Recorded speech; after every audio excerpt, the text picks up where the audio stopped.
All right, this here says we're live, so I'm going to wait for word from our chat room letting me know that they can see us and that we are going, as opposed to beginning the talk and having nothing go. There it is. There's my bat signal. Let's start this show in 3, 2. This is TWIS. This Week in Science, episode number 737, recorded on Wednesday, September 4th, 2019. Ethics and the Brain. Hey everyone, I'm Dr. Kiki, and today on This Week in Science, we are going to fill your heads with magma, lakes, and jellyfishing. But first, disclaimer. Throughout the history of humanity, humans have been attempting to answer one question with only modest result. What are we? And while the obvious answer these days is that we are upright bipedal, mostly hairless apes with greater than usual blood flow to a larger than obvious brain. The original questioning of what we are still lingers, though. And in our current age of medical technology, we have new ways of answering these questions. You can lose a limb and have a prosthetic replacement. A failed heart, liver, lung, or kidney transplants are available. Lacking a gene here or there that's causing some ailment, a medication may supplement you. The human anatomy can largely be considered as parts, interchangeable, exchangeable, and more often replaceable. There is, however, one part we would hesitate to replace even if we needed to: our brain. For a full brain replacement would essentially be an us replacement. So important as your brain is, we each week find something interesting for it to think about here on This Week in Science. Coming up next. I've got the kind of mind that can't get enough. I want to learn everything. I want to fill it all up with new discoveries that happen every day of the week. There's only one place to go to find the knowledge I seek. I want to know what's happening. What's happening? What's happening this week in science? What's happening? What's happening? What's happening this week in science? Good science to you, Kiki and Blair. and a good science to you too, Justin, Blair, and everyone out there. Welcome to another episode of This Week in Science. We are back again to talk about the science as we do each week. There is so much. We have filled the show with some wonderful stories. I have brought some stories about hot magma, a smarty pants computer, and we have an interview into the world of neuroethics coming up in just a minute. Justin, what did you bring? I brought an ancient lake and why ladies don't need to fire the gardener. Okie dokie. Questions. I may have many. Blair, what is in the animal corner? Just imagining that as a very old, like, weird Aesop's fable. Anyway, I have a story about how best to go jellyfishing. I have eavesdropping squirrels, and I have the world's fastest snail. It's like that cartoon. There's an animated film about a fast snail. Anyway. Okay, fast snails. We're going to be one of them right now and zoom, zip, slide into our show. As we jump into it, I want to remind everyone that if you have not yet subscribed to This Week in Science, we are a podcast and found pretty much everywhere that podcasts are found. You can also find us on YouTube and Facebook by searching for This Week in Science, or just visit twis.org. But now I would love to introduce our guest for the evening. Tonight we are joined by Dr. Veljko Dubljević. He is an assistant professor of philosophy and affiliate of the Science, Technology, and Society program at North Carolina State University. Veljko's research focuses on the ethics of neuroscience and technology and neuroscience of ethics. Little tit for tat there. He has recently published Neuroethics, Justice, and Autonomy: Public Reason in the Cognitive Enhancement Debate. This is the first book to address a political approach to neuroethics. Veljko, welcome to the show. Pleasure to be here. Thanks for having me. Thank you for joining us, jumping through a few hoops to get here tonight. We are glad that we get a chance to chat with you. Can we just get started by defining a few things? I don't know how many people have ever had a conversation about neuroethics, so can you tell us what that is? Well, neuroethics is a relatively new field. There are some mentions of neuroethics in the latter decades of the 20th century, but most people agree that the modern day neuroethics started in 2002 with a conference or set of conferences, some in Europe, some in US, and some in Canada, where neuroethics was defined as this field joining neuroscience and ethics. So on the one hand, we have the ethics of neuroscience and technology, and these are the questions of what do we do with the tools of neuroscience when people find creative ways to use them. Let's put it that for now. I'll give examples later. The second, or the other sort of flip side field, is how can we increase our understanding of the foundational concepts in ethics? So how can we use neuroscientific methods and cognitive neuroscience in particular to understand how are we moral or how we do stuff, and how can we judge certain things and not judge other things, and so on and so forth. I'll give more examples later. I just don't want to overburden you at this moment. It's not a burden at all. It's just piquing our interest, right? It's kind of like that teaser before the news story begins. How did you get interested in this area of research and also just thinking about who we are? Well, first and foremost, I'm a philosopher, but there's like different philosophers, and some philosophers are very interested in everything that's going on that tells us about ourselves. And if you're very serious about doing ethics, you have to be kind of on par with the empirical results. And there was some extremely interesting results coming from neuroscience. People were put into fMRI machines to be scanned while making moral judgment and decision-making tasks, and that was fascinating. So that was publicly fascinating, but more interesting actually were the results of the neuroscientific experiments using EEG, because they could pinpoint the timing of decisions as opposed to where in the brain they're happening, and so on and so forth. So that kind of became very fascinating for me, especially since we could. So it's kind of this double thing or a circular thing in terms of neuroscience is impacting ethics, but it's also that we need ethics to understand what to do with neuroscience and neurotechnologies. So we had all of these tools such as transcranial direct current stimulation and transcranial magnetic stimulation, with which we can do a lot of, well, weird stuff. So some early experiments with TMS were geared towards opening your savant abilities. So how can you be savant like the character in the Rain Man, and kind of unpack these capabilities you might have. So some forms of research were interested not in terms of how can we have more therapeutic effects or how can we investigate the brain, but how can we change ourselves to become something else. And that brings a lot of different ethical questions. First ethical question is, how does this pass an IRB? Right? Second, who's going to fund this? And by IRB, for people who don't know, that's the Institutional Review Board that tells you whether or not your experiment is basically ethical. Yeah. Yep. Who is going to be funding this? Does this get funded by taxpayers' money, or should we allow private companies to fund that sort of thing? And so on and so forth.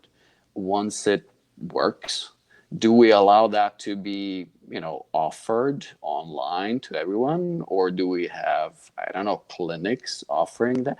And a range of questions kind of opens up, and hence the fascination with these kinds of questions and the need to write a book.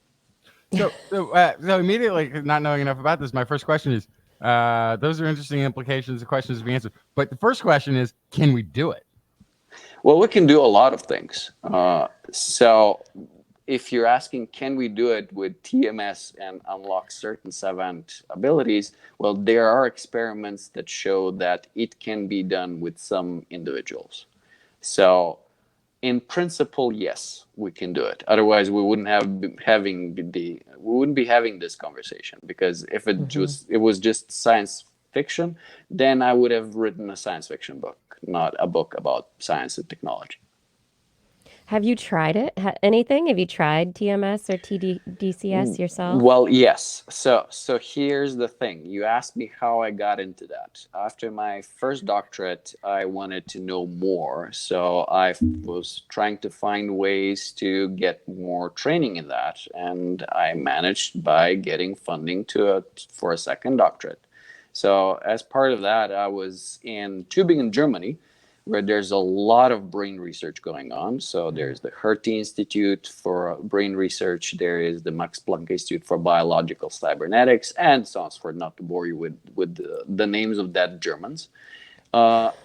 So I had the wonderful opportunity to work with people there and have hands-on experience with transcranial magnetic stimulation.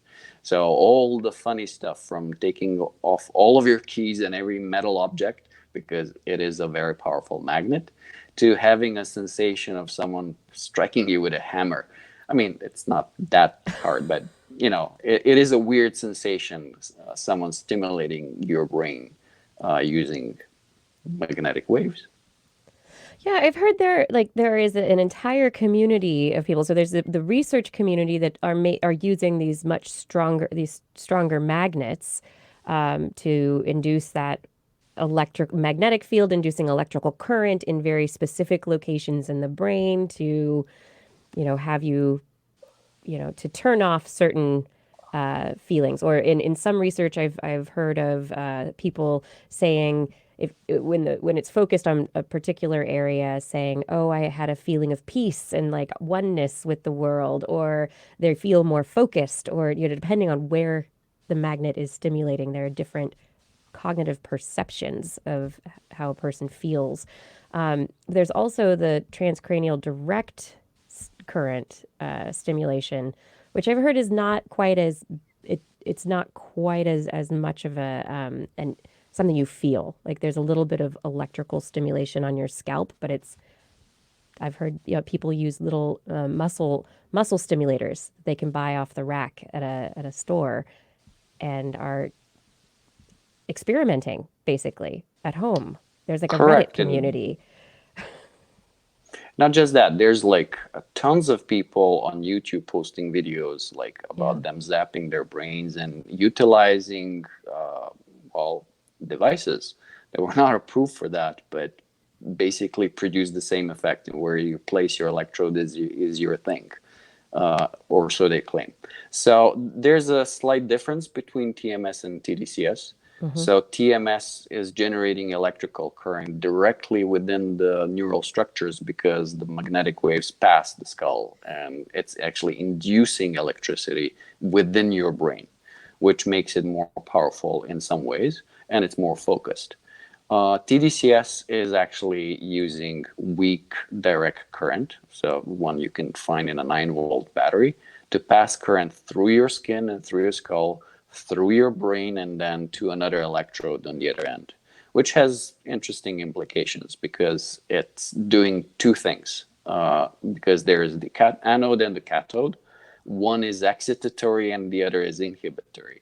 So at the same time, you are exciting a part of your brain and inhibiting another part of your brain, which most of people on the Reddit community actually don't know about. They only read about the neuroscientific experiments in which neuroscientists carefully measure the effects of the excitation, not the inhibition.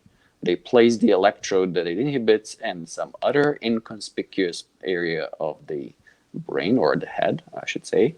And then they do not measure what is the sort of cognitive capacity that is affected by that.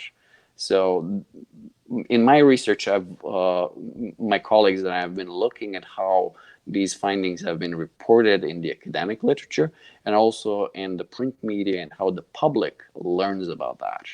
and of course the information is skewed from the the need to publish striking results and the hype that comes from the science itself, to via the fact that people are not actually measuring the inhibitory effects because they are interested only in the excitatory effects, to the fact that the print media sensationalizes everything, and they speak of it as like a thinking cap and so on and so forth. And this has produced not only the Reddit community, but also the commercial producers of TDCS machines. So not only are those that are sort of muscle stimulants, they're machines used specifically for neurogaming or other purposes. I found their disclaimers that, there's like a frequently asked questions part. One of the frequently asked questions is this FDA regulated? And the answer is no. FDA has no jurisdiction because it is not a medical device, which is technically true, which leads us to the question of, should FDA have jurisdiction? How do we regulate these technologies? If we are allowing, or if we have muscle stimulators that are being used to zap your brains, and also to people popularizing that on the media, maybe we should have a conversation about, well, our policies and regulations, and if they're causing more, if they're, preventing the public from misinformation and so on and so forth. But then there's the other side of it, which is, you've got a 9-volt battery and a couple of wires. Somebody could just create these devices themselves, not necessarily buy them from a company.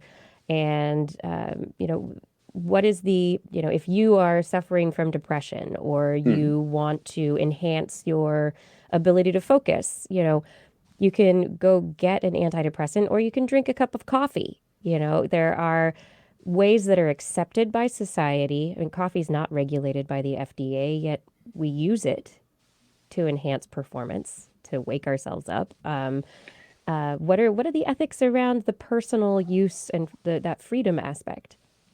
Well, there is a debate about that. So specifically about the use of different stimulants, legal and otherwise. So there's like this movement about biohacking in terms of like, we want to overcloak the brain.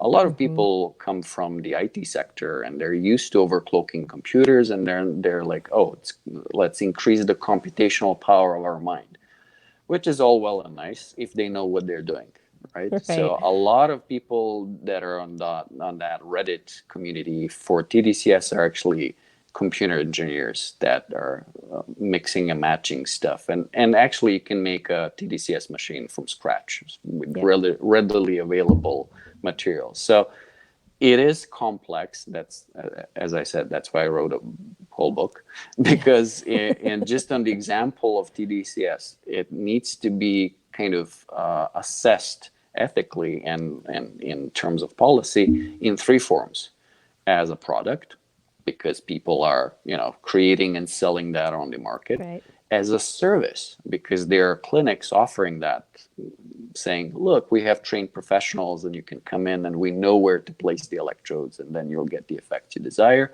So product, service, and then do it yourself jury-rigged gadget, which may or may not be potentially dangerous. But coming back to the issue of personal freedom, there is a lot of debate about whether, let's say, taking a tablet of Adderall, which is a mixed amphetamine salt, is comparable to drinking coffee or comparable to, well, using cocaine, right? One is a legal stimulant and another is a very illegal stimulant. And the debate hinges upon the effects these drugs have. And unsurprisingly, this debate is it's not resolved yet. There is stringent sort of positions for allowing more personal freedom in terms of, you want to have your Adderall pill with your coffee, it's your thing. And others who are saying, look, there are good reasons that we are banning cocaine, and there are good reasons why Adderall or amphetamine actually is regulated and sometimes even banned. I'll just give you one fun example. Yeah.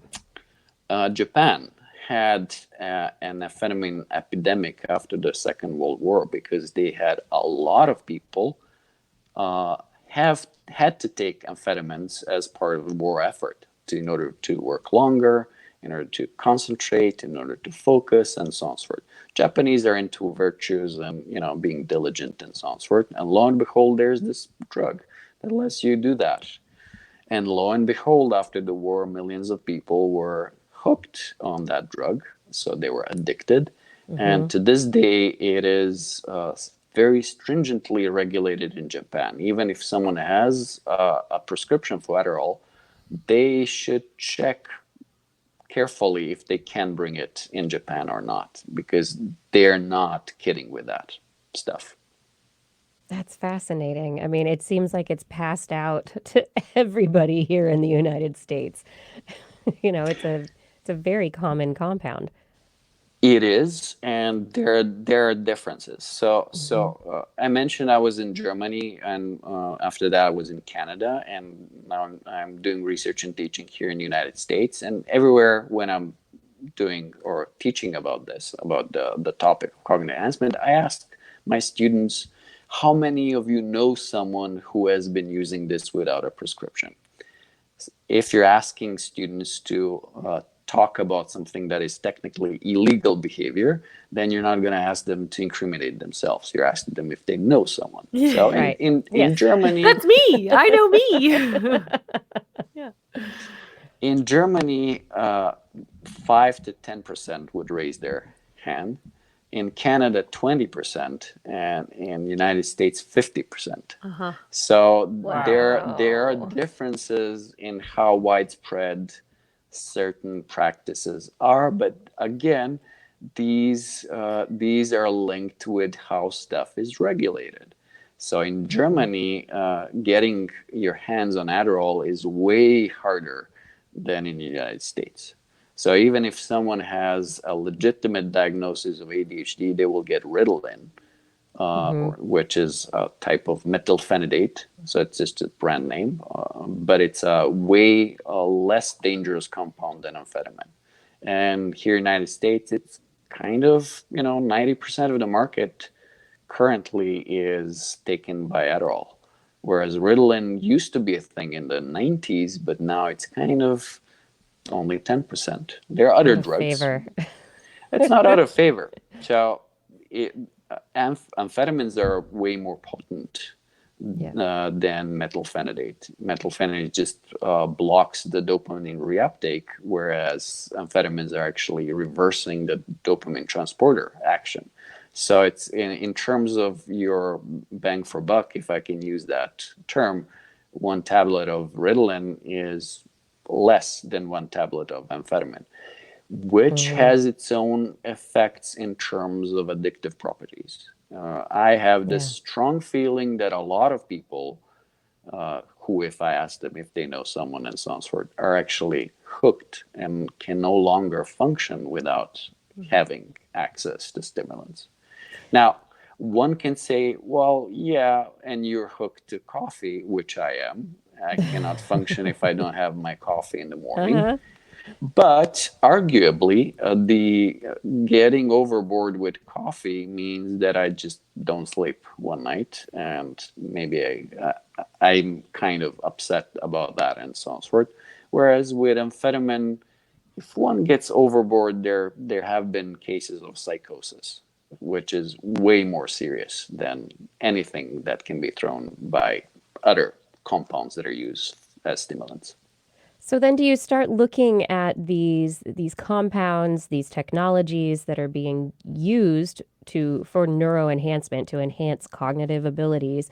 Do you start looking at them then at the level of what harm they do to the individual, and also from that, what harm they do to society? Is that where the ethical stance comes in? So the ethics debate about neuroenhancement used to be in general terms. Some people were believing that enhancement is per se problematic. Well, most of those positions, and here we come to why the political perspective. were sort of informed by certain ideologies. If people say this is unnatural, therefore we don't want to use it. It's their belief. It's perfectly legitimate. But if you say something is unnatural, do you have the right to ban practices and put people in jail for doing it? If you are like the dictator, you can, but Well, not in a democracy, right? Yeah, should you, I guess, is the question, right? So the book is about how this works in a democracy.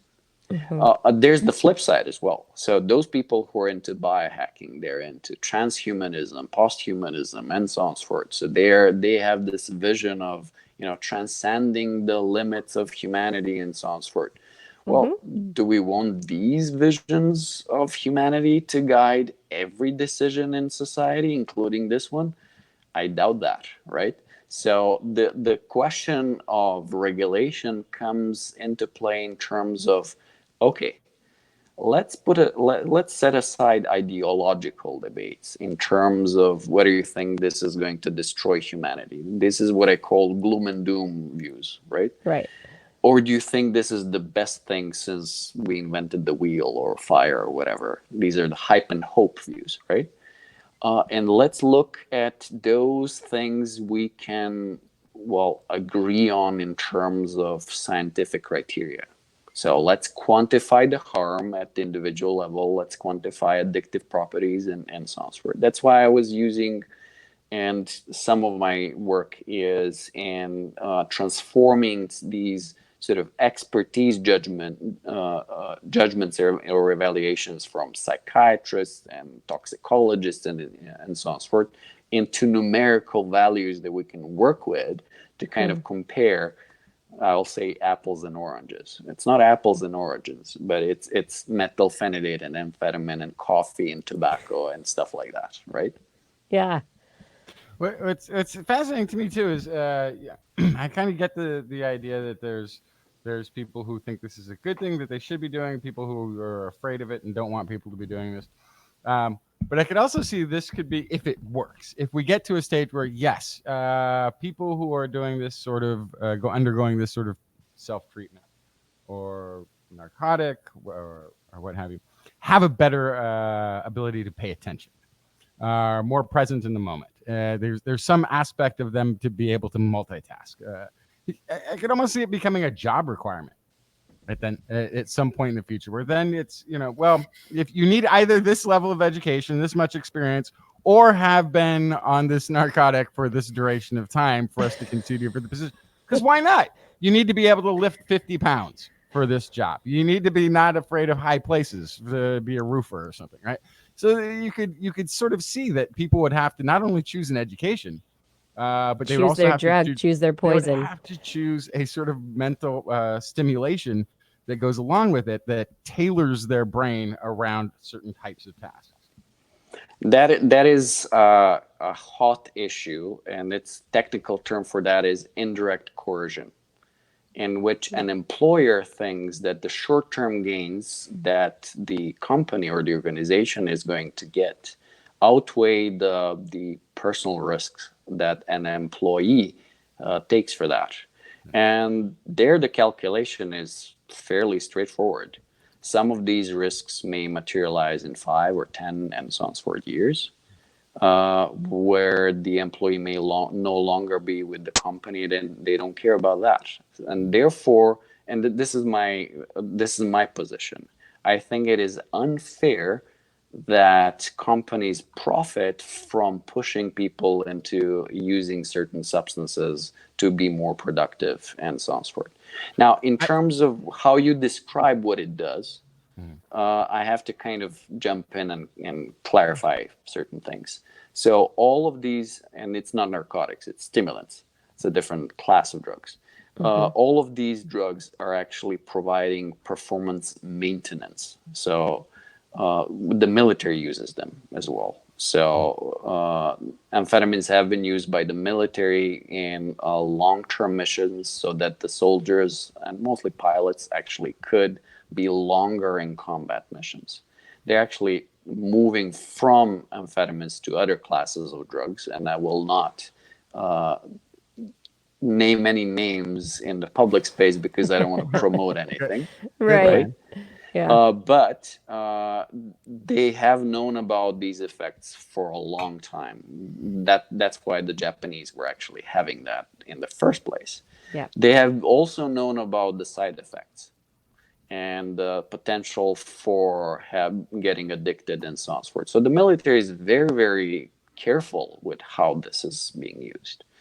Other organizations might have this impression that you can multitask or be more creative and so on and so forth, which is patently false. People will be more focused and be able to work longer, and they will have this impression that they're just amazing at what they do.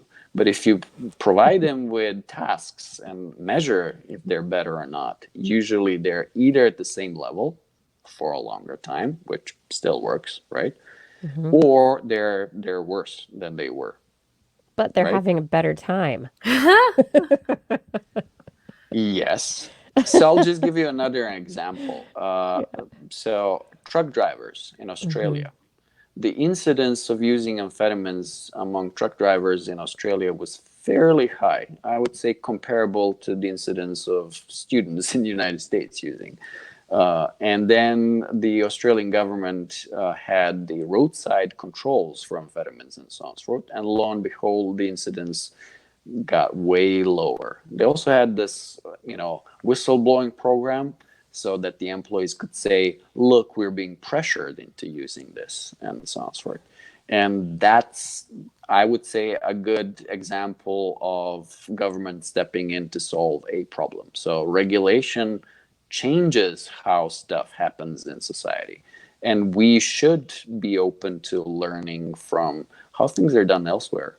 Maybe if we have a problem and elsewhere there's no such problem, well, maybe they're doing something right. We shouldn't be in blind jingoism. Everything that we do is perfect. Right. I'm wondering, people in the chat room are bringing up the idea that there's a lot of science fiction that in the world, that authors, writers have already dealt with a lot of these kind of dystopian futures very often. But with, the idea of neuroenhancement of various kinds, what is it? Is it that our technology has finally gotten to the point where it really is having a public effect, that we are starting to have this conversation at a political scale, that your research is starting to actually, it will probably have influence on these political decisions that will come down the pike? And then do you think that we will be able to keep up with the pace of technological advancement now that it's really started? Well, I'm kind of optimistic, not in the sense that my research will influence politics, because there's no guarantees of that, and politics are usually partisan. But to come to this issue, I'm optimistic in terms of keeping up. Most of these neuroenhancement technologies are fairly old, and we know about them, and we have been experimenting with them and know about the side effects and have a pretty good grasp in terms of the scientific or academic community, what it does and so on and so forth. There are differences in opinion in terms of whether something can be used responsibly. For instance, whether someone who is a trained physician and knows the risks should take a tablet of amphetamine just to go through, I don't know, an operation and so on and so forth, something where they need that concentration and so on and so forth. And there are differences in opinion in terms of whether well-informed people should have the right to do something or not. My opinion is that government intervention needs to provide information, so not to allow the hype or the gloom and doom, so dystopian or utopian visions of the future, because we have both, right? Right. To kind of dictate the information that people have about using or not using a certain type of technology. Now, in terms of keeping up, a lot of those things that we get really excited about, and I don't want sort of sound pessimistic in that way, but I'll give an example of ampakins. Ampakins was a class of drug that was promising to just blow our minds, and it worked wonders on rodents and rats, but it doesn't work on humans because our brains are way more complex than the brains of rodents. So once things are shown to work, we already have a community that is interested in the regulation and the ethical assessment and so on and so forth. And that's why I'm kind of optimistic about our chances of dealing with certain things. Now, of course, stimulants are not as much on the radar of the regulatory agencies as opioids are. Yeah. I mean, people are not That's huge dying. now. That is huge because people are dying and everything else is in its shadow. But I think this is the kind of, I would say, at least with the student population, it is the epidemic in the shadow of the opioid epidemic. There are so many students that I presume are addicted. And I challenge them, if they're listening to this, just stop using for 3 weeks and see if you can do it. If you can, awesome. Then you're a responsible user. If you really need it and you get depressed and so on and so forth, if you're not using, well, then you need to seek help. But I have finals coming up, or I have a big paper to write. Actually, you know what? Actually, I need to go home and visit my parents for the weekend. I can't quit then. There's no way. Yeah, I can see if you have an excuse for every social event or every task that you have in front of you as needing, then you're not it. Yeah, and I'll just interject here with different kinds of regulatory approaches. So at the friendly neighborhood Duke University, which is 30 miles sort of west from where I'm currently at, they have in their student honor code that if you're using stimulants for neural enhancement, you're actually cheating. So students voted for that. So it's not illegal, right? But if you're on your exam and they know you have a stimulant, then you're actually technically cheating according to their honor code. That's fascinating. And it's kind of, that's like the social code, it's if we voted on this and everyone decided together that this is not the way we want to play the game, then you're the odd man out. And so, yeah, that's fascinating. There's a whole debate about whether it's cheating or not. Yeah. If you look at the sports literature, all of these substances are banned by World Anti-Doping Agency. And if athletes have them, they will be disqualified. Now, the question was whether students should be disqualified if they're on it or not. Of course, they're not. Most of the time, they're not. It is the Duke University Honor Code is this is the single occurrence to my knowledge. If there's more and someone knows about more, please let me know, because that's what interests me, right? But it is interesting because the more competitive the school, the more prevalent the use is. Yeah. Why? Well, indirect pressure. Because you feel the need to, pull in those results, have better grades, and so on and so forth, and might have inflated expectations about what the drug will do for you. Yeah, it's that competition. You need to perform, and to because this is going to determine your future. It's going to determine whether you get into that grad school, whether you get into the postdoc. It's going to change everything, and I really need to get an A on the test. But that's very specific. What about all the supposed brain health supplements that are out there? Or right? there's the new one, NAD plus. That's the new one, NAD plus. It's NAD plus. St. John's Wort helping my memory. There's a bunch of these things out there that supposedly are the precursors to the things that your brain needs to function well. It's a slippery slope. You start deciding what's a banned thing for testing somebody's ability. I guess if they don't have a prescription for a drug that they're taking and it's not over the counter, that maybe maybe you should like be helping the students out by looking at that in the first place, trying to keep them healthy.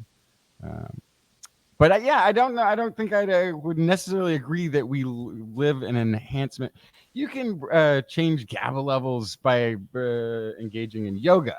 It's just no. You took a yoga class before you took the test. That doesn't count. Like you have to really start questioning then. Well, on your way into the midterm, submit a urine sample. That one seems rough. Yeah, that one seems rough. So two things. I'm not really sure that the cheating in the honor code at Duke is really enforced by any drug tests. I think it's not. It's more of sending a message about this is who we want to be. And when we're talking about decision making and regulation, we need to kind of dissociate three kinds of levels. The first and the most important level is the public decision making. And you remember when I said about gloom and doom and hype and hope? Yeah. Public decision making should not be led by any of that. It should be led by facts and careful evaluation and assessment and so on. So if we know that something is harmful, we need to be very, very careful in terms of which substances we ban and which substances we regulate in terms of making sure that the information is provided and so on. There are differences in what you can sell over the counter, what you need a prescription for, and there are all kinds of ways in which society actually discourages you from using something, right? I'll just give you an example that is, I guess, familiar to everyone. In order to buy a packet of cigarettes, back in the 60s, you can watch commercials about how it kills the bacteria in your throat and so on and so forth. But nowadays, have you seen any commercials? No, not because it doesn't kill bacteria in the throat, but because it does so well that it kills you as well, right? So the society is discouraging the use of cigarettes by banning marketing. They still do it on Netflix, right? Every actor is going to be smoking, right? Oh, that is something I have noticed. You know what? You're the first person to point this out to me. But yeah, everybody on Netflix on every show is drinking and smoking. No, but they're not all period pieces. They're just like modern, which it caught me as odd. I'm like watching this modern day drama of some sort, and they're like chain smoking. I'm like, I didn't really think that happened they're like in a bar or something. Like, I didn't think you could do that anywhere. Looks perfectly normal on Netflix. That's because they're not allowed to pay the usual marketing techniques. Now you'll see, commercials for all the drugs and whatever, because that's allowed, whereas commercials for tobacco products are not allowed. And that is form of discouraging use. Second thing, you have to provide all sorts of information. So in certain jurisdictions, you will see, plastered lung cancer pictures and so on and so forth. And then you have to pay additional taxes because the state is having this attitude. You want to kill yourself? It's your funeral, but we're not going to bill the cost. And all of these cancer patients and so on and so forth and cancer research, well, you're going to be funding it by paying extra taxes. These taxes can go up to 100%.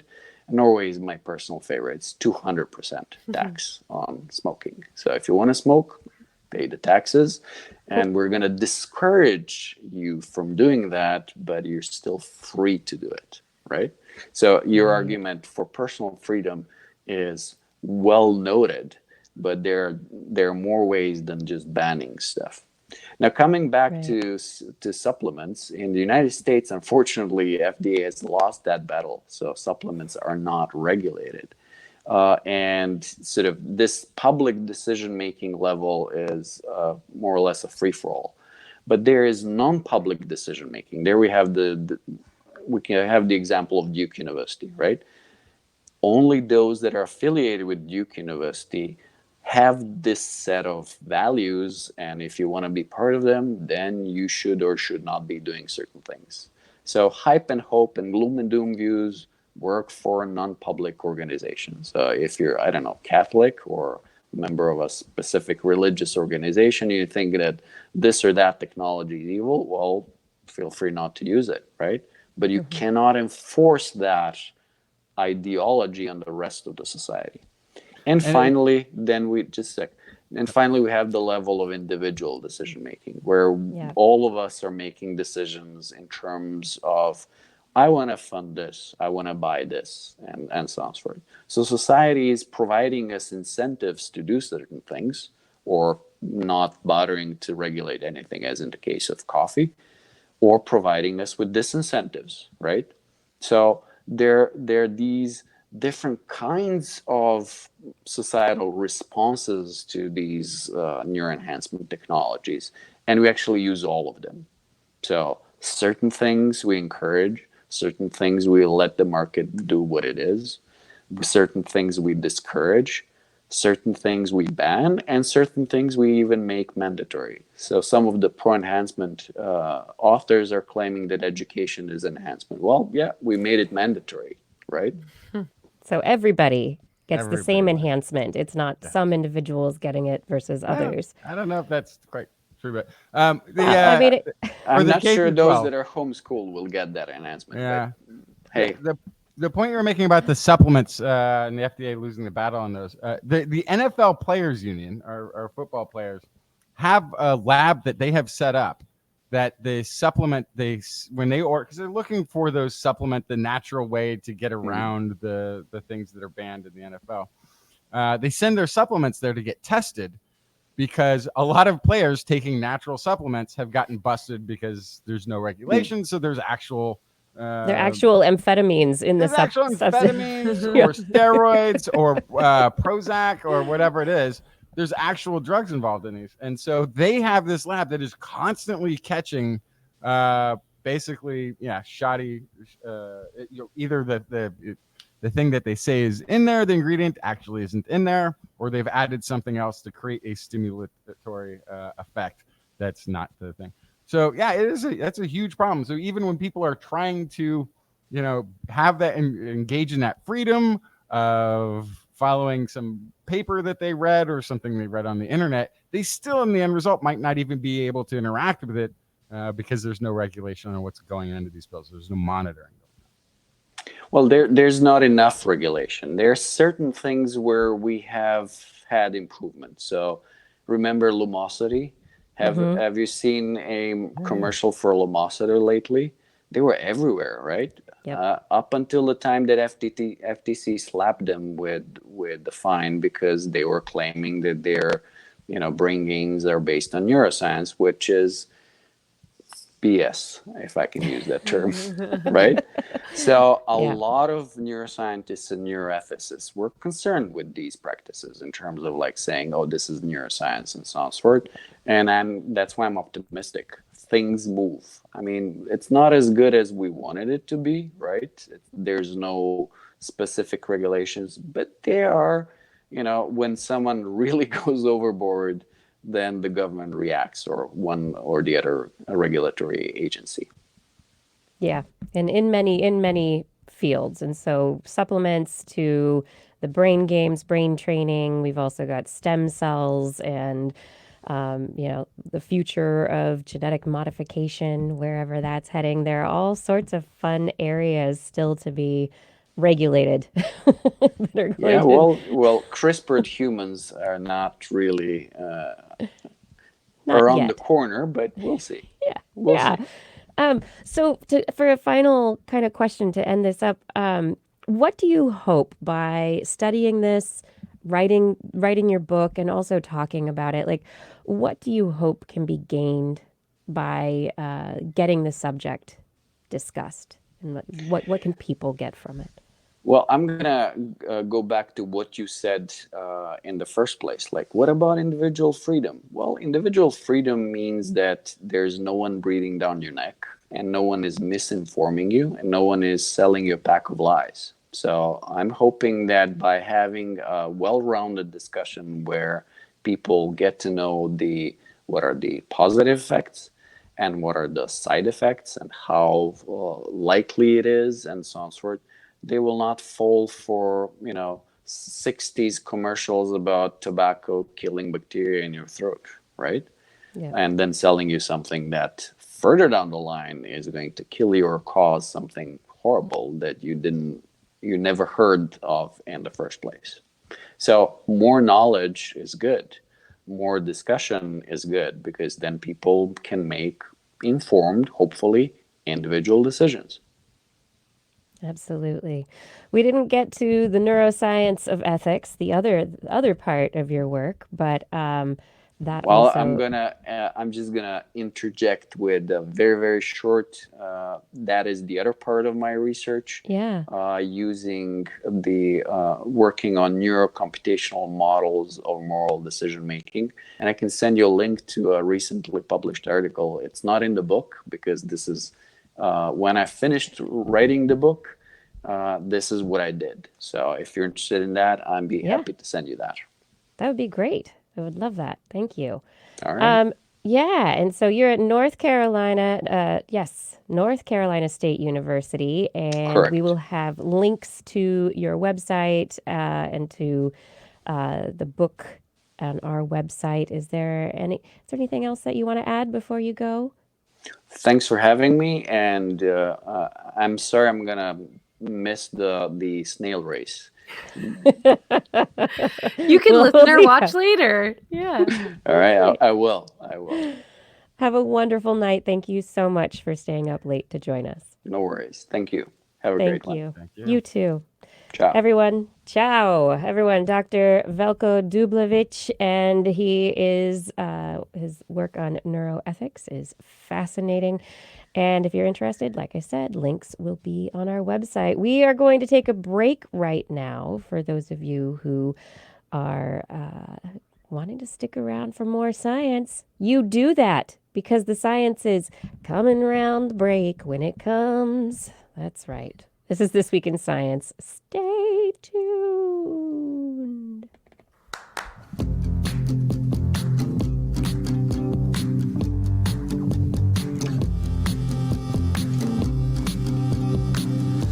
Can't explain things you've heard with more than intuition. A line of reason shows the way to go. New conclusion. The methods of hypothesis and patience are the. Thank you for joining This Week in Science for another episode. We do appreciate that you have spent your time with us. And while you're still here, I just want to tell you a few ways that you can help TWIS keep doing what we do week after week after week, bringing you science, interviews, and news week after week after week. That's right. Head on over to TWIS.org. TWIS.org is our website where you can find all sorts of fun things related to This Week in Science. That's right. All the fun This Week in Science things. For instance, you can find a big orange subscribe button. That subscribe button can be used by your friends, by you, to subscribe to the podcast, to subscribe to our YouTube channel. Makes it super easy. There's also a yellow donate button. The donate button goes to PayPal. And so if you're interested in helping us to purchase part of Blair's new computer, please consider donating over on PayPal. That will make it'll make it very easy for us to help fix up a computer for her sooner rather than later. Also, head over to the Zazzle store. Our Zazzle store is where you can find all the goodies that have TWIS logos, and it's the tote bags, the wonderful goodies with the TWIS logo, and also art from Blair's Animal Corner calendars from past years. Buy a gift for yourself, buy a gift for a friend. Do you know someone who loves TWIS? Get them a present wrapped in TWIS paper. Oh my goodness, that could be pretty fun.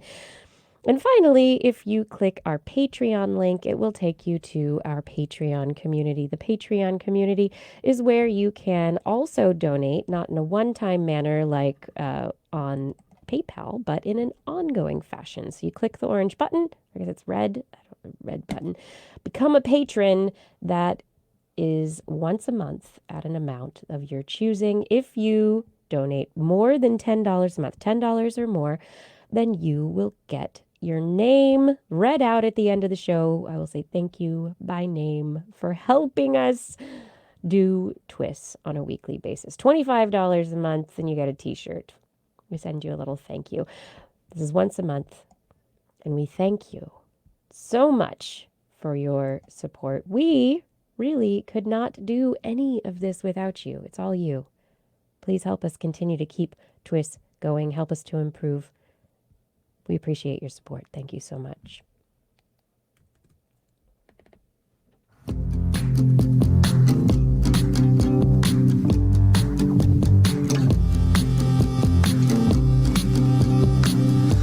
Can't explain things you've heard with more than intuition. A line breeze that shows the way to go. New conclusion. The methods of hypothesis and patience. And we're back. You're listening to This Week in Science. Yeah, we've come back. And I think I've got some science. Oh, but first, it's This Weekend. What has science done for me lately? What has it done for me? Oh, let me tell you. This week, our letter comes from Randy LaMonda. Randy writes and says, this is what science has done for me lately. NOAA Weather. Oh, yeah. That's NOAA, the National Oceanic and Atmospheric Administration. Huge right now. Best ratings they ever got. Randy Nobody says, ever even heard of a Category 5 before. They got the scoop. weather alerts are so necessary. I have a generator, bottled water, and batteries. We have power trucks ready to spring into action. We have shelters to go to if the weather gets really bad. Our county is providing free sandbags. Can't imagine experiencing a hurricane with no science.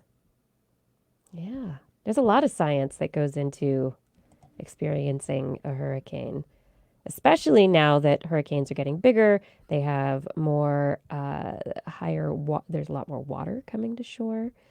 We can understand the physics of a hurricane and how it's really not useful to shoot a gun into it to slow it down. It doesn't work. Or a nuke. Or nuke. Yeah. Okay. Anyway, science and weather. Right. And for everyone who has, I don't know if people in the Bahamas listen to this show, but our thoughts are with all of you. The Bahamas have been devastated by Hurricane Dorian that just sat on the hurricane on the islands, and I was thinking it's like a Photoshop magic eraser. It was just trying to erase the Bahamas, and we don't want that. We don't want that at all. And so this is a time to support people who will be definitely in need. So there are many, many charities that are helping out people who live in the Bahamas right now. And we've got the entire eastern coast that's still under siege, although not quite as bad. Yeah. Sounds like so far so good. Not too bad at all. But Yeah. Oi, hurricanes. What? We've got I've got the earthquakes and volcanoes here. There's the hurricanes on the other side of the country. This is why I need my science to keep me sane and not worrying about the disasters. All right. If you would like to send in a What Has Science Done For Me Lately, send me an email, kirsten@thisweekinscience.com, or send a message to our Facebook page. All right. Want to talk some science? let's Do do it. it. Yay! Okay, first up, let's talk about magma. Magma. Yes. So this I thought was a very interesting study for multiple reasons. The high intensity physics experiments that were done for the study are number one, and number two, let me get into this for you. So researchers are reporting in the August 30th issue of Science their work studying the ancient rock of Earth. What was our planet like after its formation? When did the rock that went into the mantle become more highly oxygenated? When did oxygen get concentrated into the rock? And now you might think, what? Oxygen in the rock? Huh? It goes in our atmosphere. We breathe it. Well, that didn't happen until like a couple billion years after the planet was formed. And the oxygen happened as in the atmosphere occurred as a result of the Great Oxidation Event. But prior to that, we got to know there's this whole cycle. The air and the water, it cycles down into the mantle cycles things back up, and it's this cycle. The air, none of it exists alone, which I find endlessly fascinating. And now, the Earth's breathable air, we definitely have the mantle of the Earth to thank for it. And there's been this question of, okay, before the Great Oxidation Event, before all this stuff, the oxygen ended up in the air, what was it doing in the rock? How did it get concentrated there? And how did it then leak out into the atmosphere? And so these researchers have been looking at this chemical transition. And so they did this simulation of the ancient Earth. And they used this laboratory in Germany to simulate conditions about 600 kilometers deep inside a magma ocean.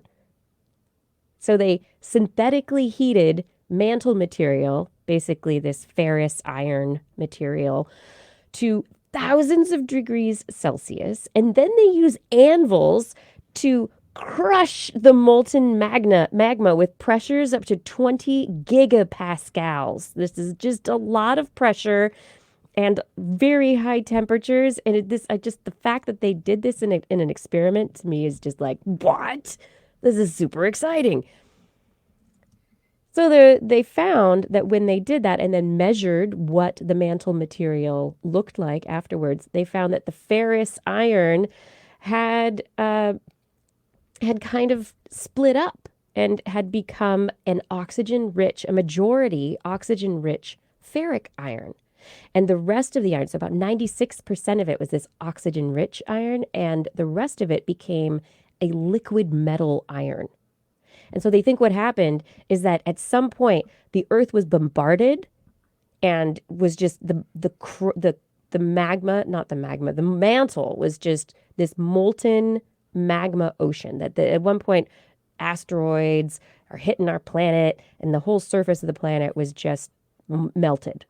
And because it was melted, all the pressure of all that hot magma pushing down on the rest of it caused this chemical transition to take place. High temperature, high pressure caused the transition from ferrous iron to this ferric iron and liquid metal iron. And so they think the liquid metal iron went to the center of the planet and created the core. And the ferrous iron was what was left in the mantle. And then that allowed the oxygenation event to happen. But anyway, studying the ancient Earth with crazy simulations of pressure and temperature. I think it's just fascinating. It's really awesome. Yeah. Massive pressure, massive temperature. Who knows? And then, at some point, all that oxygen started leaking out a little bit, recycling from the mantle to the crust and out, and then boom, life. There we go. And now that life has evolved, you know what we have now? What? We have a smarty pants AI that's as smart as an 8th grade science student. 8th grade, huh? Yes. 8th grade. Researchers at the Allen Institute for Artificial Intelligence developed an AI, an artificial intelligence called Aristo. And Aristo, over the past several years, they've been upgrading it with new programming, new little modules that allow it to do different things. And they keep giving it a science test. And this is a science test. This was a challenge that was put out by the Allen AI Science Challenge, in which the challenge gives $80,000 to the team that is able to get an AI to pass an 8th grade science test.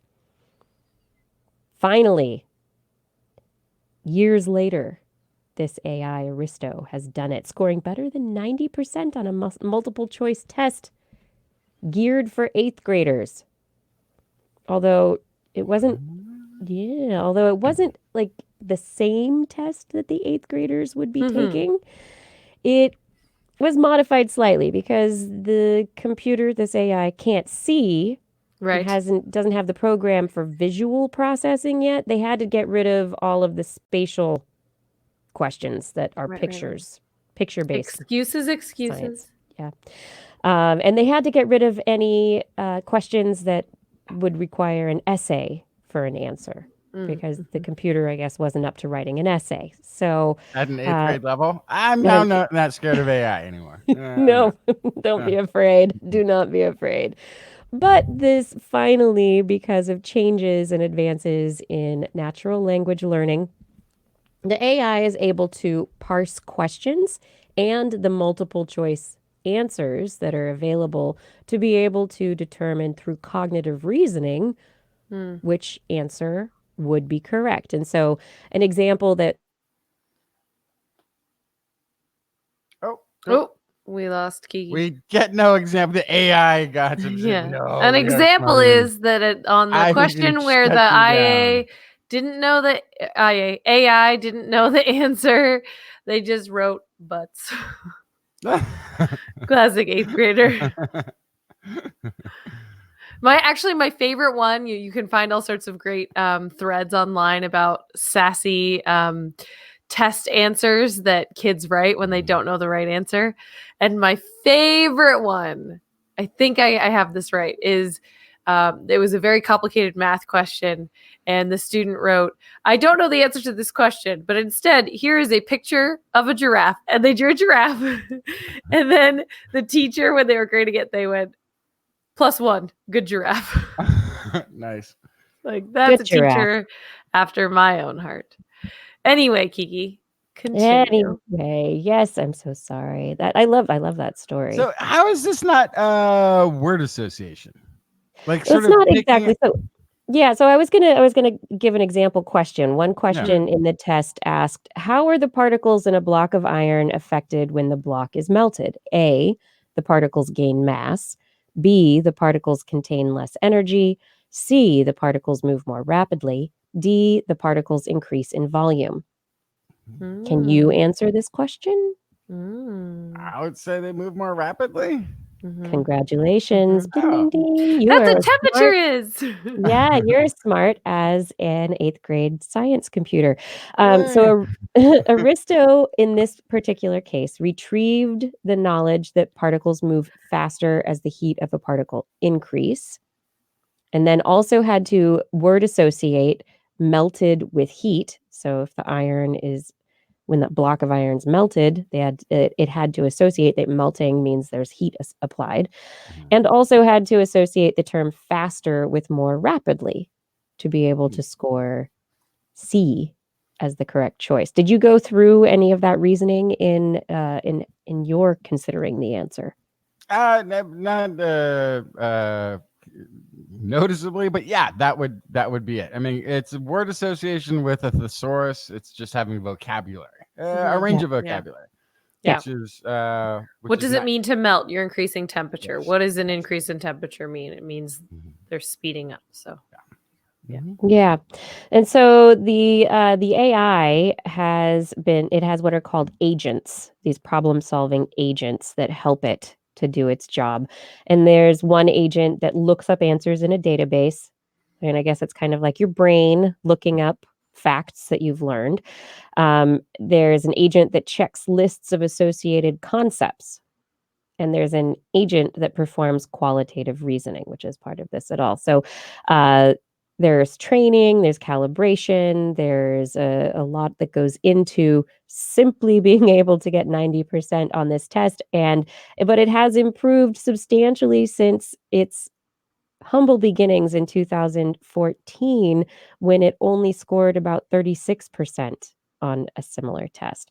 So it's taken 6 years, 5 years, 6 years to get to the point that it's able to actually pass a science test, but it's still not the same test that an eighth grader would take. So if all of the questions are for multiple choice answers, Right. chance would be a 25%, right? Right. roughly. That's Okay. random. Mhm. Right. So even at its earliest beginnings, it did better than chance, which Slightly. Yeah. I think Yeah. is still pretty cool. Yeah. Yeah, that's a very interesting perception there. Yeah, I think you're right. It's so even at its earliest, it was doing better than Yeah. chance. I'm just thinking about if you plopped a kindergartner in front of that test, they'd probably get a 25% if they weren't trying to make a picture with the Scantron, you know. Right. So A smiley face or a it did rainbow. better than that. So there you Yeah. go. Yeah, so the idea, is this is artificial intelligence that could potentially, with this kind of skill, if it is able to, over the next few years, iterate and be able to add in things like the visual components, the essay question component, will it be able to, or it will also be able to improve things like Siri or, Mhm. your Google Assistant, Cortana, all of these applications use AI to parse the language that we use to Yeah. make requests. And how long is it before this is incorporated into something like Google goggles and is being used to cheat in your? Oh no. Yeah, Well, I totally. was thinking more as maybe, as angry as I get that my phone is listening to me, I still get really frustrated when I ask Siri a question that should be really easy to answer, and she just says, "Here are some links I found on the web." I'm like, "No, you can answer this. You should be able to answer this." you And should this, but don't just give me a web page. Yeah. yeah, and this could help with that, which would be pretty nice. Yeah, I've started throwing in extra verbiage, like how awful will the weather be today? How nice will the weather be today? And then the how awful one I didn't get a response, but the how nice one, she said she gave me the weather. And she said, I don't know if it's nice, but Was it really Uh, hot? Was it 100 yeah, it was degrees? a really hot day. Yeah. Nice. That's funny. That's funny. There's a question that that Andy had asked one of the researchers after the article as an update to compare it against IBM's Watson. So if you remember the Jeopardy episode where Watson beat everybody, the this is different, and Clark, one of the researchers from the Allen Institute of Artificial Intelligence, says that they both would likely struggle with each other's tests. They would fail each other's tests. Watson would likely struggle with science questions, and Aristo would struggle with the cryptic way that Jeopardy questions were phrased. Mhm. And, Yeah, they were designed to tackle a specific problem. yes, exactly. And they were also designed differently. Watson didn't use deep learning. It was created before the deep learning technology, and Aristo uses deep learning. Watson had modules that tried different ways of looking for the answer, and it had many of them. And Aristo has few modules that try a variety of methods. But So Risto would never pose the answer in the form of a question, and so we'd lose they every. just lose every time. Exactly. Which I think this is also interesting. The design and of how these AIs are created is also very important for what they are capable of and what they will be able to do in the future as well. They will not be taking over our world yet. Not yet. They didn't really beat that 8th grade science test. It's all good. Justin, tell me a story. Let's see. What have I got here? I have a deep drilling project that's been taking place. It kind of it's reminiscent of something that was done some years back that we reported on, where they found a lake that was largely undisturbed in Japan and drilled out the core to do some sort of further back analysis of climate and rainfall by sort of studying the undisturbed bottom of the lake. This is a different lake. This is Lake Ohrid, which is considered the oldest existing lake in Europe. It is situated between the borders of Albania and North Macedonia, It's north of Greece. It's just right north of Greece. I had to Google it. I didn't know where Albania North Macedonia were. There's 47 researchers from 13 nations, but headed up by geologist professor Dr. Bernd Wagner from the University of Cologne, who is now publishing its findings in Nature. What's pretty fascinating about this is they actually did the drilling back in 2013. They knew it was an old lake, but they weren't really sure how long it had persisted. They had a maximum drilling depth of 568 meters. That was enough to get them down to water depth, which is just 245.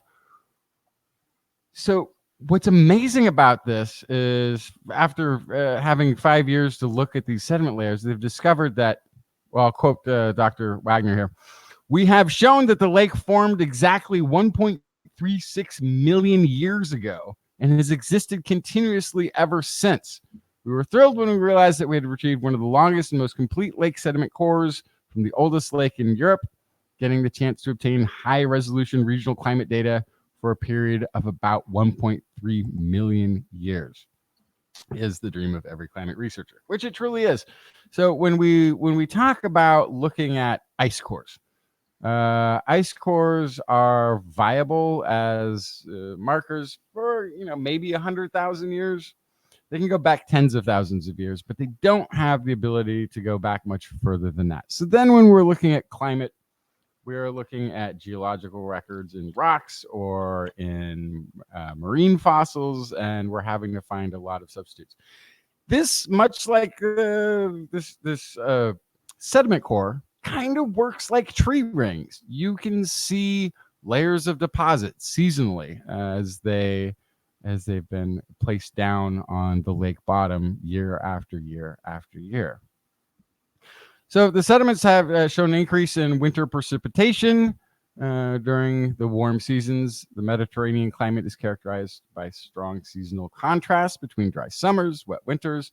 They can see changes in winter rainfall over these millions of years. Basically, though, this is now going to give a really good, strong insight into climate over a much longer period of time than we previously had access to. That's exciting.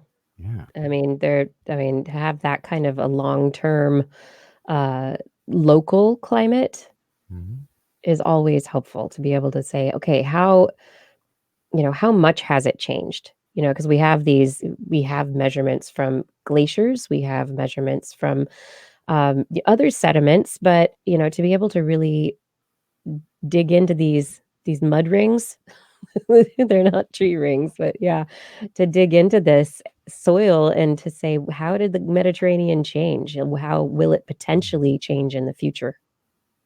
Make better predictions, right? How the Mediterranean, yes, or how you can take it away from the Mediterranean too, because once you have 1 million years of data, you can then say, okay, the Mediterranean climate was different for 400,000 years ago. What was it like then? Oh, it's actually more like a Canadian lake or something of this nature at this point in time, or actually the 400,000 years ago would have been a warm season, but you can sort of contrast and sort of look at different places in the world and what those effects were on weather. So it's really fascinating. It is one of the furthest back models we now have that we can plunk into with the rest of the data that we have.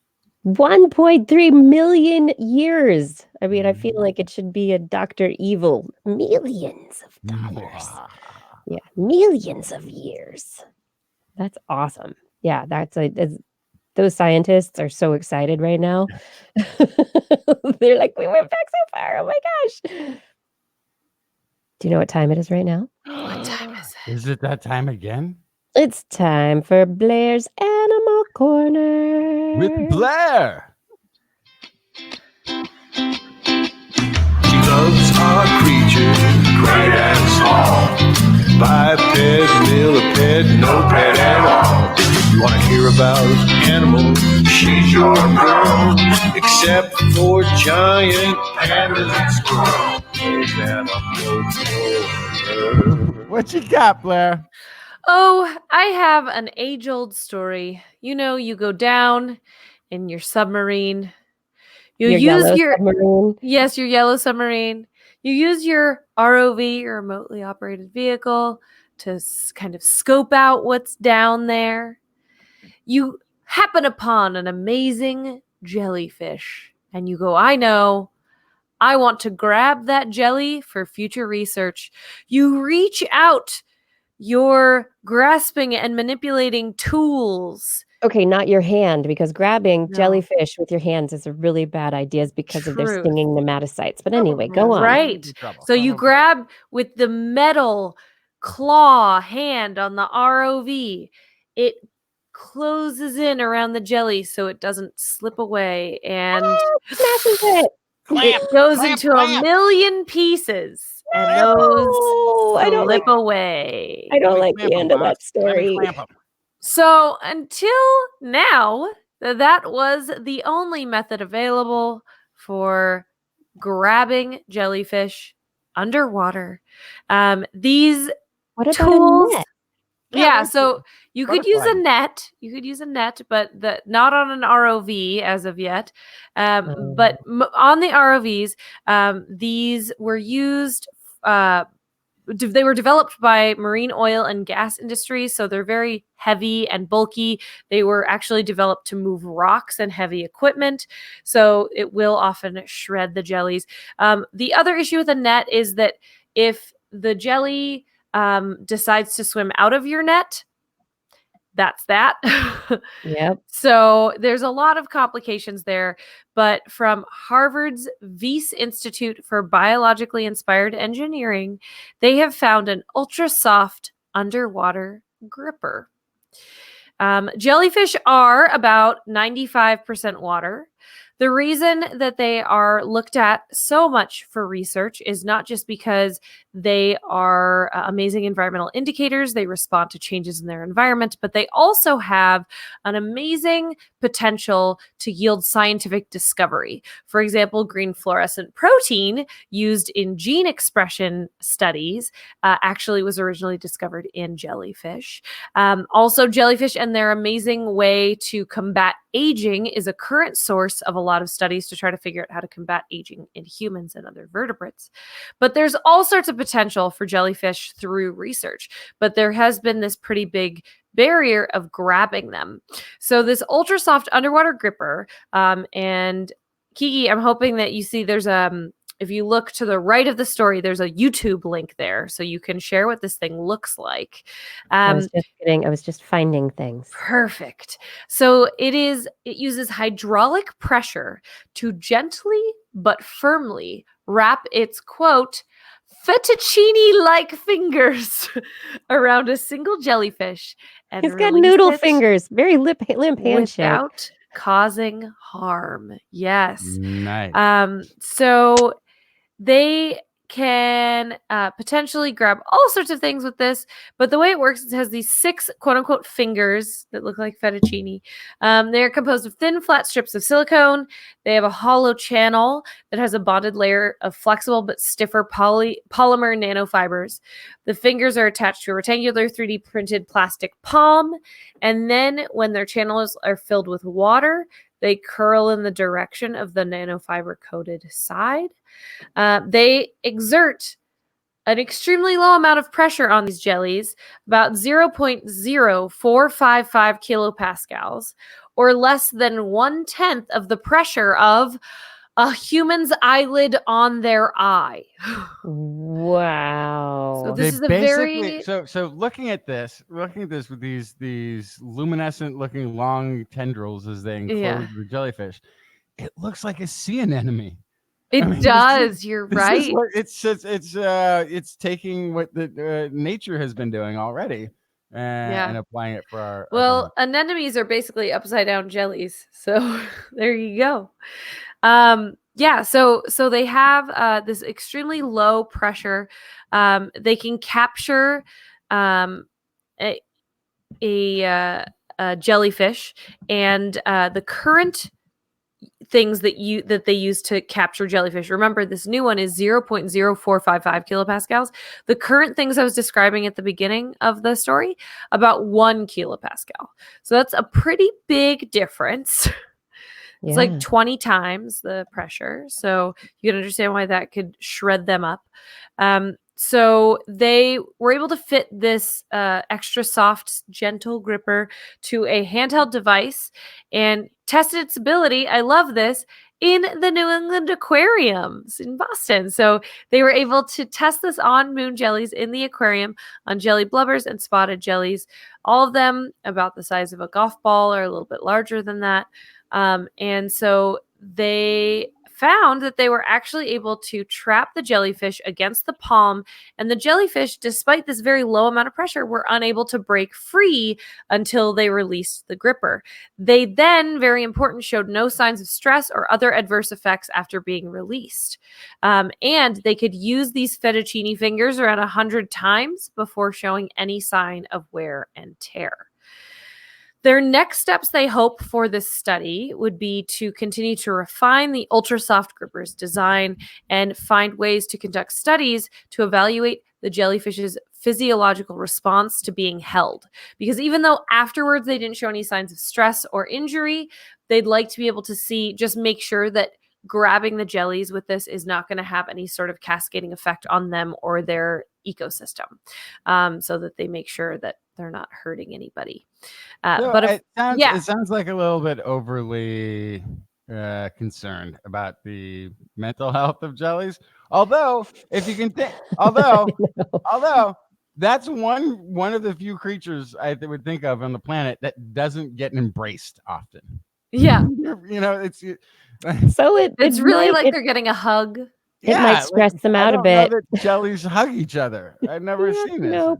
Nope. So this, I think, even if you're not that worried about jellies, which maybe it's worth being worried about. What if it stresses them out and they broadcast spawn all of a sudden, right? That could affect ecosystems and ecologies. So there are potential possibilities, right? They could throw Or they get their stressed lunch. out, or they get stressed out and they don't spawn when they're supposed to. Yeah. How many of these are we grabbing? Are we grabbing every jelly in the population, or even a percentage? I mean, but remember, they can release like millions of gametes. Anyway, the real thing here is you have to start with something like the jellyfish so that you can extrapolate this research and this methodology to other things. Maybe this is how we should be grabbing blobfish underwater. Maybe this is how we should be grabbing other kind of soft-bodied things that are really, really deep. So this could potentially move forward into a whole new world of, quote, unprecedented gentleness in robots. I'm all for gentle robots, and they're going to be as smart as 8th graders and very gentle. And Let me hug you to death. Let me hug you with my spaghetti fingers. Fettuccine, please. Fettuccine fingers. Splat. Fettuccine. There we go. And now from gentle robots to squirrels, just one nightmare to another. Squirrels are eavesdropping on other animals. Oh, I knew that cartoon was right. Rick and Morty. Yes. Yeah. Yes. Yeah, what are we going to do about the Argentina true. situation? Yeah, we have to go down to that. What is that human? Is he listening to us? So not quite that intense, but researchers looking at eastern gray squirrels in the wild were able to see, this is a sample size of 54 squirrels. They were able to see that they were responding to bird calls. And not just any bird calls, but it gets kind of more complicated. So they actually went into the wild, into quote unquote wild, into public parks and residential areas in Ohio. So the squirrels version of the wild. And they played a red-tailed hawk call. This is a common predator of both squirrels and small birds. Then they followed the predator's call with either a multi-species songbird call or ambient sounds lacking bird calls. And then they monitored the behavior of the squirrel for 3 minutes. So the idea is you hear a red-tailed hawk, predator. You hear songbirds, everything's okay. Yeah. Tweet, tweet, tweet. No tweet, tweet, tweets. If there's a red-tailed hawk nearby. Yeah. If you play red-tailed hawk, go ahead. Ah! There we go. And then just ambient noise with no bird calls. Then that means birds have Danger. taken cover. That So makes sense. all squirrels showed an increase in predator vigilance behaviors, such as freezing, looking up, or fleeing after they heard the hawk's call. However, squirrels that were played bird chatter afterwards performed fewer vigilance behaviors and returned to normal levels of watchfulness more quickly than squirrels that didn't hear bird calls after the hawk's call. So that means that the squirrels not only are listening to predatory calls, but they are also listening to casual chatter of many bird species to indicate safety. The authors add, quote, "We knew that squirrels eavesdropped on the alarm calls of some bird species, but we were excited to find out that they also eavesdrop on non-alarm sounds that can indicate the birds feel relatively safe. Perhaps in some circumstances, cues of safety could be as important as cues of danger." So I'll Totally. say first, this makes sense. Kind of well done moment. Something maybe we haven't really thought about, but ultimately, yeah, wouldn't you as a prey animal pay attention to what the other prey animals are doing in the area? Mm-hmm. So Absolutely. also, fun side note: the sound of a red-tailed hawk Yeah. is the sound every American thinks the bald eagle makes. Yes. Because Uh-huh. bald eagles sound real dumb. They sound like turkeys. They sound like a choking turkey. Yeah. Yeah. Yeah, they're Yeah. terrible. So that That's right. that Wow. screech, that screeching eagle coming down, Yeah. that's actually a That's- red-tailed hawk. Red-tailed They hawk. always Red-tailed use the hawk? red-tailed hawk as the Mhm. voiceover for the bald eagle. It does sound more regal, fact. gotta say. Yeah, so squirrels, they're listening to all of us. They're There you listening. go. I knew it. We knew it. Keep them safe. They're Can't be smart animals. trusted.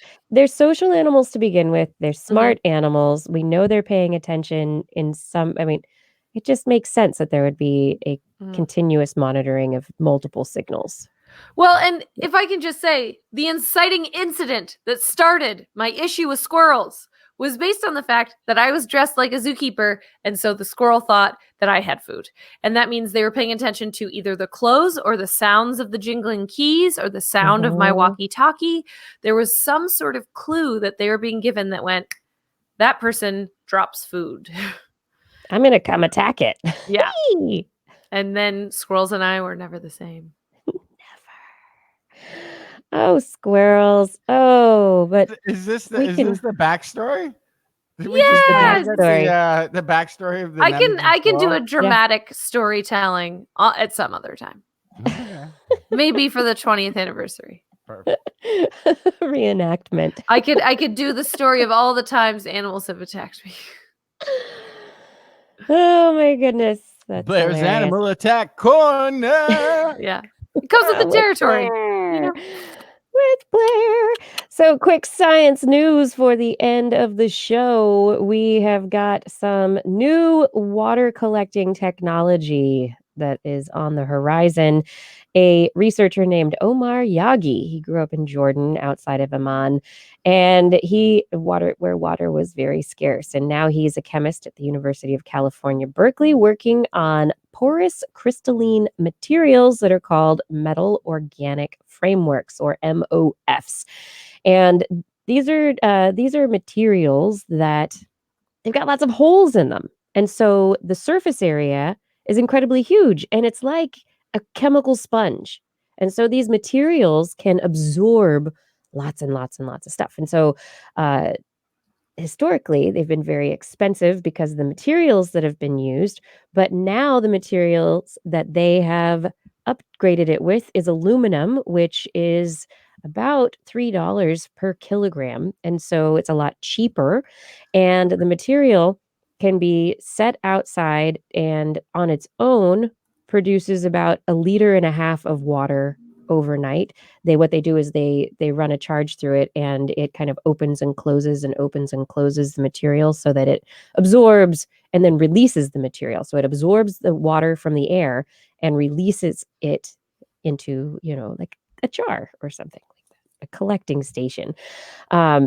And the material, they think they can get it to the point that it will be able to absorb 8 to 9 kilograms of water from the air. And they don't think it's going to take them very long to get to that point. And they think that they are going to be able to create setups that they'll be able to take to villages in very remote water scarce regions to be able to produce up to 22,000 liters a day. Wow. Okay, I have straight out a of Star Wars Tatooine hydration farmers. I have a potentially dumb question. Yes. Won't this impact the water cycle? Yeah, a little bit. I mean, if you're pulling 22,000 liters of water out of the air, it will potentially change the local atmospheric conditions. And so that's going to be very interesting. But Yeah. but in a dry region, I actually don't know what would happen in the area if it would Hey, be Blair. enough Hey, Blair. water out of the air to maybe induce more water flow, whether there's some kind would be like pressure vacancies as a result. Right. Yeah. I'm wondering Is that going to then change if it would just make air it drier. currents? Is it Microclimates? going to move things and change the way air and water flows around the planet if you're pulling too much out? I think it's a Blair, very humans interesting have question. an impact. I know, but I'm just No saying in a matter world what. where we're No concerned matter about what. climate change, and one of the things climate Yeah. change does is impacts water currents and air currents. Yes. This seems like an interesting choice. Well, it also seems like something that many communities might really badly need in the near future. Really Sure. badly. I mean, we already Yeah. have cities in cities in South Africa, for instance, that have basically they're like, we have no water. We're out of water last year. They were go on full drought with no reserves. And this is going to happen more and more in cities around the world. And so we need technologies like this. We need desalination. We need, so to be able to harvest water from the desert air is this is potentially very big. But I would love to know what the impacts of removing water from these areas, what it could potentially do. I don't know if anybody knows that. Well, I'd love to know. If because somebody knows, especially let us know. in the desert. Sorry, one last thing. The plants live in the desert, and they depend on the very, very, very small amount of precipitation that occurs in the desert and the dew that's in the morning in the desert. And if you're reducing the amount of that exists, that could have really big impacts on the ecosystems and any farming that's going on in the area too. So just a thought. There's other things that might be impacted that also affect human life. So. It's always good to have thoughts. We like the thoughts. And my final story for the night, a Japanese woman is the first person in the world to receive a corneal transplant of induced pluripotent stem cells. The cornea is an area of the eye that when it's damaged, you can't replace it. I mean, or it doesn't fix very easily. And oftentimes you end up having to have a corneal transplant. Corneal transplants to date have used the corneas of cadavers, so people who are recently deceased. But those are in limited numbers. And so it would be much better to be able to have stem cells that could be taken and turned into corneal cell layers. And so that's what happened. They had a donor provide cells. The cells were turned into these induced pluripotent stem cells and then turned into corneal cells. And they grew in a layer in a dish. And they took that layer of cells, put it into her eye, and her eye seems to be recovering just fine. Oh, good. I wasn't sure that they was going to have a happy ending. It's like has a happy ending. This is the first one. They have two more. The first one they did. Yeah. Stem cell eye drops. Sign me up. They have two more surgeries scheduled. So they have 3 surgeries for this trial, this particular pilot. But the first one seems to be going well so far. And like other corneal transplants, that involve cadaver donors, because these are donor stem cells, there is a immunosuppression that has to go on. So even though her cornea may last the rest of her life, she may also be on immunosuppressive drugs for the rest of her life. Fun. Am I afraid of Justin's next story? But he's not here. Ooh, Am I? you definitely shouldn't be. Actually, I'm not if you afraid of your fear- story. No, Okay. it's a fear removal story. Actually, it's a hair removal story. Okay. So Center for Disease Control, let's start out with the reason for this. The Center for Disease Control and Prevention estimates that 2.86 million new chlamydia infections and 820,000 new gonorrhea infections occur in the United States every year. How does everybody not have chlamydia all 24/7 at that point? Like, that's every year. Well, it could be the same people over and over, right? Like you get treated and then these are curable. Mm-hmm.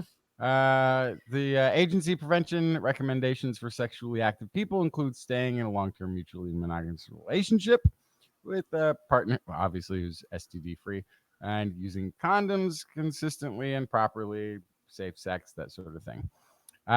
Both chlamydia and gonorrhea are caused by bacteria. They infect both men and women, and they can have reproductive tract infections that have lasting damage in women, and especially if left untreated. Okay, so it's a big problem. There has been information that if you are a person who maintains a no hair zone in the nether region, that you are more likely to acquire an STD. And that would be because of cuts and from hair removal, so that you would have potential cuts and abrasions that would entry points. Yes, be entry points for infection. Yeah. So, but those aren't necessary. You don't necessarily need an entry point. So, according to a new study, maintaining the no hair zone in the nether region of at least a lady anatomy does not put the women at greater risk for acquiring an STD. Shaving, waxing, considered in this study, they have two different ways of evaluating that they used.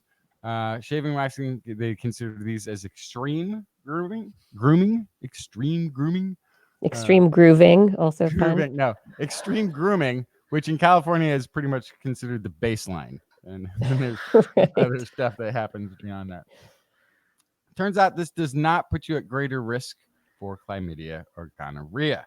While this may sound obvious, there has been a lot of misinformation, and it's not just urban legend type stuff. There's a website I looked at just to Google around and see where this was coming from, where else this was getting echoed.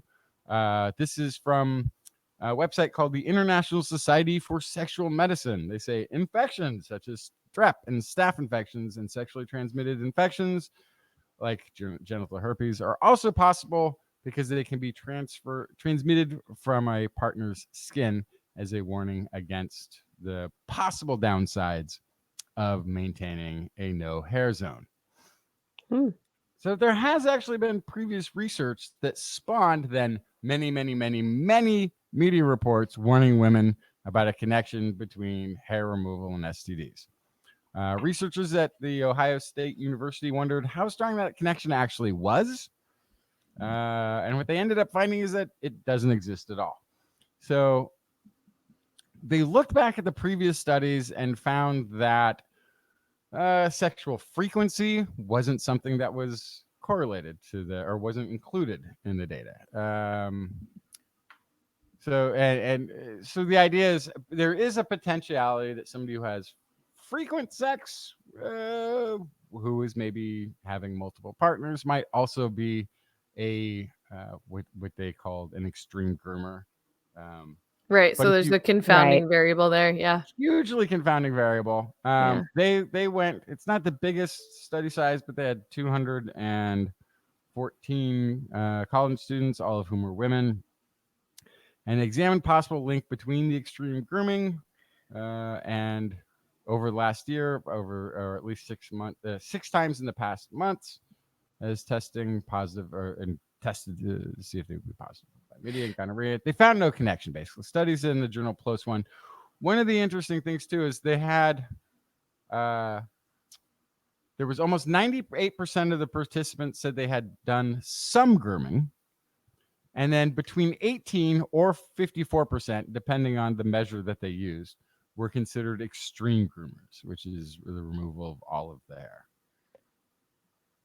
So, but this study was just on chlamydia and gonorrhea. Gonorrhea. So the other thing that you mentioned was also including genital herpes, which I would think that might still be something, because that is a skin-to-skin contact communicable thing. Yeah, so that was the one that was mentioned on that, specifically mentioned on that On the website. Yeah, but so there's apparently this is also echoed a number of other places that there is a connection between this grooming behavior and one of the things is, I mean, literally, if you take the reverse of that, you would almost assume that pubic hair helps provide protection, right? Which is a dangerous thing to think about. Yeah. First of all, false. And second of all, yes, completely dangerous misnomer to go into. And then it's also a, you're making people question whether their personal choice in grooming behaviors is putting them at that health risk, which it's not. So you're creating stress and you're creating a misnomer of a potential protection. Like, really just practice safe sex. That's pretty much what it comes down to. It's still, and by the way, also, I always have to throw this out. There is no such thing as safe sex. Yeah. Okay. You can mitigate mitigated risk, but there is nothing. There is no form of safe sex. Well, I guess the only form of safe sex would be to show each other copies of blood tests before. Hey, I have done this I have done this. I've done this multiple times. I feel better. They feel, and then it's like, who cares? But there is definitely no the selection process is part of it, and being able, if you can't have that sort of open communication where you can ask somebody to see a test, then you should, they may not be the right person. Yeah. Blair, tell me about a super fast snail. Oh my goodness, I'm going to do it super fast. Occidental College, Los Angeles has identified cone snails, how they hydraulically propel their feeding structure.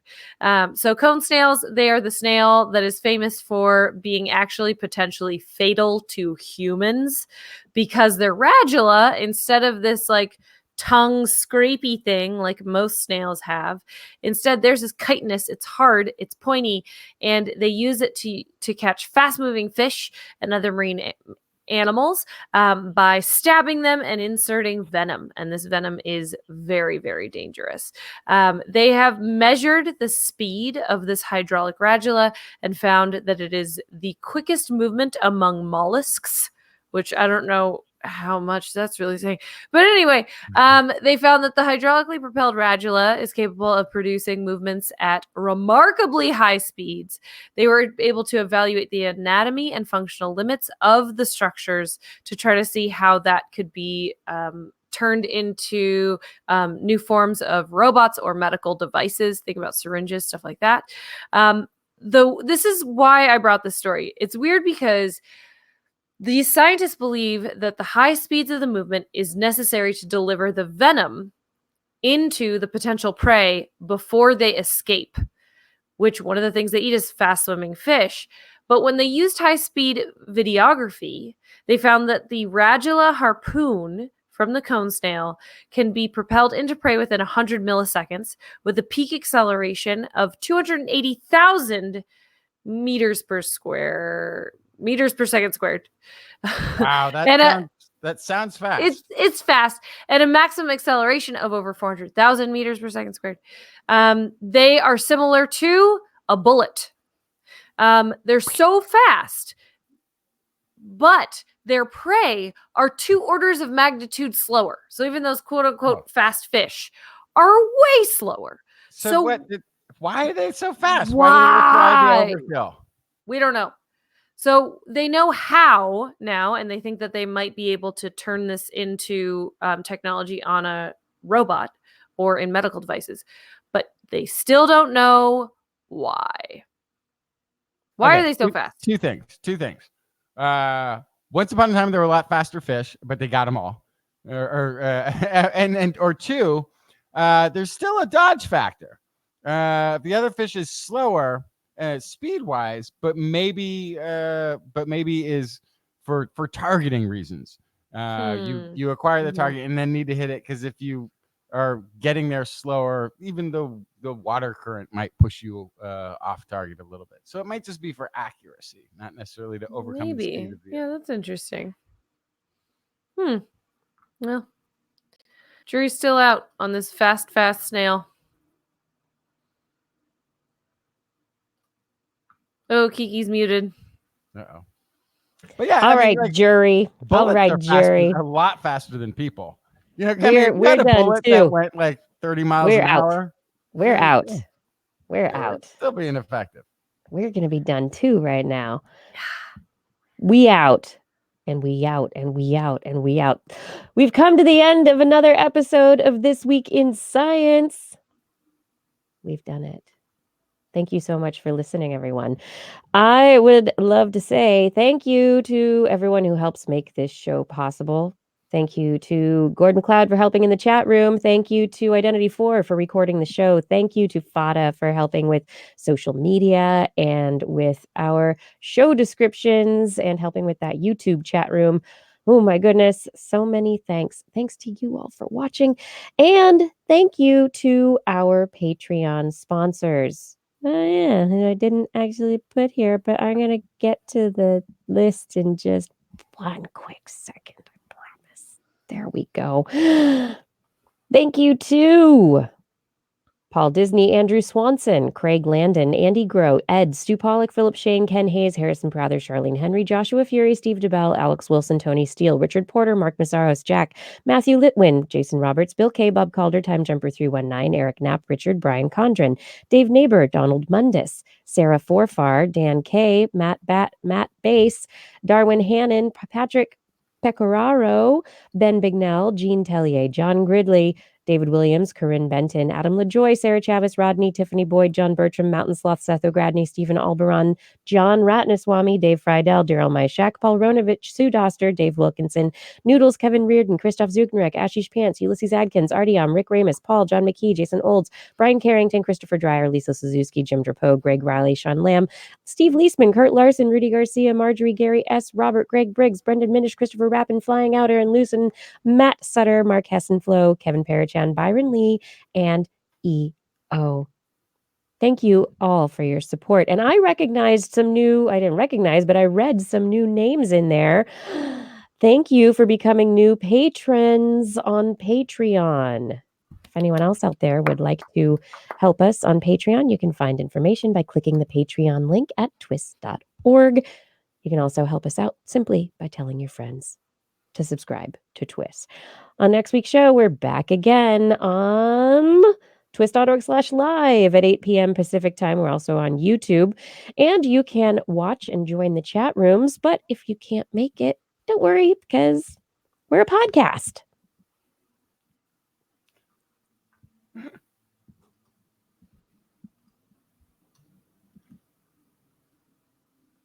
Okay, so Justin is skipping his part because apparently that's also saying we're a podcast, but he also thinks that he hopes you enjoyed the show. Oh, yeah. I got nothing to say there now. No, that's not. Thank you for listening. Oh, no, that was done. We're a podcast. Oh, yeah, that was mentioned. Okay. No. I'm on. Yeah, it's on to you. Okay, we have to rewrite the ending then, obviously. Yeah, we have to, or follow the script. Either one. Thanks for listening. For more information on anything you've heard here today, show notes will be available on our website. That's at www.twis.org. You can also find out information about our guest there. And while you're there, you can also make comments and start conversations with the hosts and other listeners. Or you can contact us directly. Email Kirsten at thisweekinscience.com, Justin at twistminion@gmail.com, or Blair at blairbaz@twist.org. Just be sure to put twist, TWIS, somewhere in your subject line. Otherwise, Blair, what will happen? Your email will be spam filtered into oblivion. You can also hit us up on the Twitter, where we are at Twist Science, at Dr. Kiki, at Jacksonfly, and at Blair's Menagerie. We love your feedback. If there's a topic you would like us to cover or address, a suggestion for an interview, a haiku that comes to you tonight, please let us know. We'll be back here next week, and we hope you'll join us again for more great science news. And if you've learned anything from the show, remember, It's all in your head. This week in science. This week in science. This week in science. This week in science, it's the end of the world. So I'm setting up shop, got my banner unfurled. It says the scientist is in, I'm gonna sell my advice. Show them how to stop the robots with a simple device. I'll reverse global warming with a wave of my hand. And all it'll cost you is a couple of grand. 'Cause this week's science is coming your way. So everybody listen to what I say. I use the scientific method for all that it's worth. And I'll broadcast my opinion all over the earth. 'Cause it's This Week in Science. This Week in Science. This Week in Science. Science. Science. This Week in Science. This Week in Science. This Week in Science. Science. Science. Science. I've got one disclaimer, and it shouldn't be news, that what I say may not represent your views, but I've done the calculations and I've got a plan. If you listen to the science, you may just get understand that we're not trying to threaten your philosophy. We're just trying to save the world from jeopardy. Jeopardy. And This Week in Science is coming your way. So everybody listen to everything we say. And if you use our method instead of rolling a die, we may rid the world of toxoplasma gondii. 'Cause it's This Week in Science. This Week in Science. This Week in Science. Science. Science. Science. This Week in Science. This Week in Science. This Week in Science. Science. Science.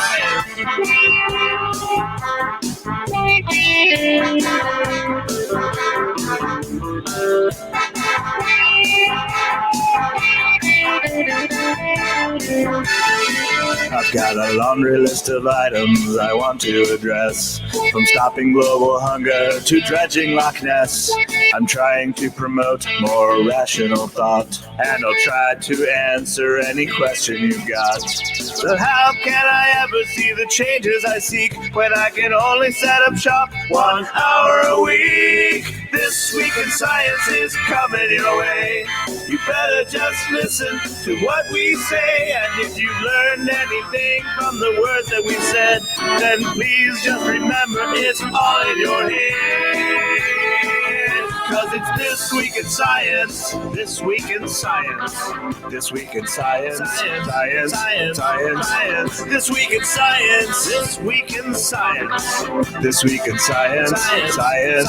Science. This Week in Science. This Week in Science. This Week in Science. This Week in Science. This Week in Science. This Week in Science. This Week in Science. This Week in Science.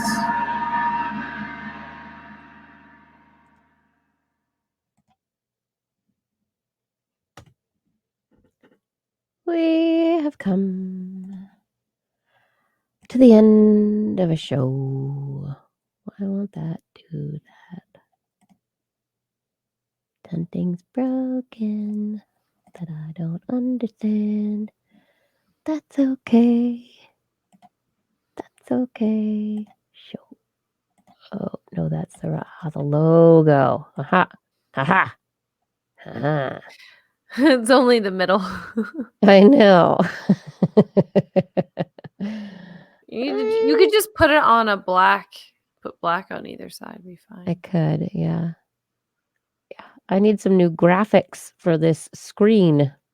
You could I also, have- I guess, what might work better is And we've to got- crop it on top and bottom, Yeah. and then it Yeah. would fill the whole screen. It works really well, actually. Oh, right. Would if I cropped it, would it stretch?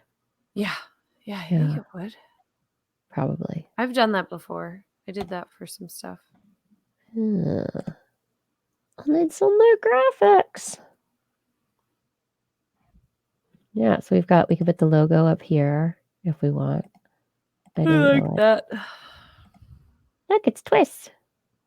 Sometimes it's in people's heads, but yeah, we can move it. We can change, and then when one person's talking, it's hard for me to do all of the rememberings of all the things. But look, it's a Can little right there. you give multiple people controls? I don't know. Because if you could, I could always just let you do it. But if I notice that you leave it on somebody and somebody else is talking, I could always go back to the Yeah. multi-head if I had controls. Yeah. I don't think I can. I don't know if that's possible to give anybody else control. Settings. It would just be giving up control. Oh, that's frustrating. Yeah, it could be fine. Yeah, no. I think it would be, giving somebody the password, the keys to the castle. Mm-hmm. Yeah, because in Zoom, you can hand somebody over controls of the screen. But yeah, that would be nice. I will find out if they can do that. But I have officially signed up for StreamYard. I like it. I like it a lot. Yeah, it's working fine. Yeah. I really like that we're all the same size, that we can have the guest on and we're all the same size. That's really cool. I like it. Yeah, I think it's great. I think it's fantastic. And we can have our own branding now. And so if we get around to actually making pretty pictures and stuff, then we can use them. And some of these uploads, if we wanted to get extra fancy, do a graphic intro or a graphic outro that plays and does an outro. Yeah, does we someone could want do to that. animate an opening theme? Yeah, and we could animate That'd something. be very fun. It could be fun. Animation. I don't know how to animate. I only know how to do still images. Yeah, I can make a slideshow. But I do know how to use Adobe templates. There's a lot of cool stuff in the stock market. The Adobe stock, the things that they have already in there. Bradley Owens is laughing at you, Justin. Oh. Over in the YouTube chat room, Bradley Owens said, Justin, I think because you arrived. And then a minute later, he said, and gone. Lol. You're here. And you're gone. Lol. I am back. When you're here, your family. Oh, he's gone. Oh, Dave Shorty says, do you know what running time and formats? I do not, but I... Oh, I can tell you what the running time of the intro is because it's in my iTunes. Well, the intro song, yeah. I mean, would we want to do that? I mean, that's 30 seconds-ish for the intro song, but I think that would be long. I mean, it's fun for us dancing around, but I was thinking, kind of like a start to the video program. I think before we get to the first story, it's 10 minutes. Is my guess. Right. There's a lot of preamble. I don't think it's 10 minutes to the first story. It's a long time. It's a long time, Kiki. Okay. There's a preamble, and then there's a disclaimer, and then there's a preamble, And then there's banter about what we're then we say we're gonna get to it, and then we do something else, and then we get to it. Yep. Something along this line. Yep. I don't know. Maybe what would be better would be a transition video. A transition animation that would be like a swoosh. Yeah. Could be like Cool. But that's copyrighted. You can't have a swoosh. But can I call it something else? yeah, Like a swish? you can call it any. No, I think that's they Swash. probably got that one too. A swoosh. Swoosh. They can't have copyrighted them all. You know what? They had time. They've had time and lawyers. They probably do. Yeah. Yeah, Dave Shorty for a 30-second. Yeah, the whole song, that's a lot of animation. It's a lot of animation. That's why I was like, no, I don't know. But could be fun to have like a, I don't know, like a You only show's need it starting once. You or only need a it show's starting little swoosh that we could use again also at the end when I go, and now it's the post show, kind of Mm-hmm. could be like now we're in a different part of the things. What You know. about what has science done for me lately? It'd be Lately? fun. Yeah.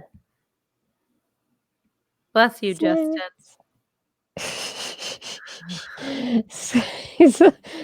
I think he blew a valve there.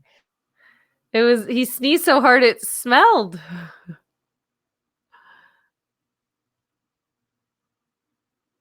Oh my goodness! I am allergic to the after show all of a sudden. Oh, this is Oh another- no, I got disconnected from the TWIS chat room. That's weird. From inactivity. That's rude. Oh. Okay. Justin, when are you leaving on your Undetermined. vagabond journey? It's, probably as soon as there's a passport Completely. in hand. Oh, do you not have a passport? I right now? didn't. I had to go get one. They said it was going to be quick though. They said, Oh Did you yeah, do- only like 6 months. Did Yeah. you do a rush?